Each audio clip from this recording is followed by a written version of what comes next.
আসসালামু আলাইকুম, সবাই কেমন আছেন? আপনাদের দোয়ার বরকতে আমিও ভালো আছি। আজকে আমি রান্না করব চিকেন ভেজিটেবল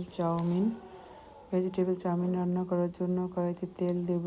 তেল দেওয়ার পর পেঁয়াজ কাঁচামরিচ দিয়ে নাড়াচাড়া করে তাতে মুরগির মাংস দিয়ে দেব। মুরগির মাংসটা একটু ভাজা ভাজা হয়ে আসলে ঢাকনা দিয়ে ঢেকে দেব সেদ্ধ হওয়া পর্যন্ত।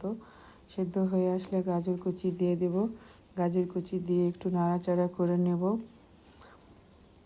গাজর কুচিটা একটু সেদ্ধ হয়ে আসলে তাতে বাঁধাকপি কুচি দিয়ে দেব। বাঁধাকপি কুচি দিয়ে একটু নাড়াচাড়া করে নেব। নাড়াচাড়া করে তাতে সয়া সস দিয়ে দেব। সয়া সস দিয়ে আবার একটু নাড়াচাড়া করে নেব। একটু নাড়াচাড়া করে আবার তাতে টমেটো সস দিয়ে দেব। টমেটো সস দিয়ে নাড়াচাড়া করে একটু সুন্দরভাবে নাড়াচাড়া করে তাতে ক্যাপসিকাম দিব। ক্যাপসিকামটা একটু নরম হওয়া পর্যন্ত একটু ঢাকনা দিয়ে ঢেকে দেব। এবার ঢাকনা উঠিয়ে তাতে টমেটো কুচি দিয়ে দেব। টমেটো কুচি দিয়ে নাড়াচাড়া করে নেব।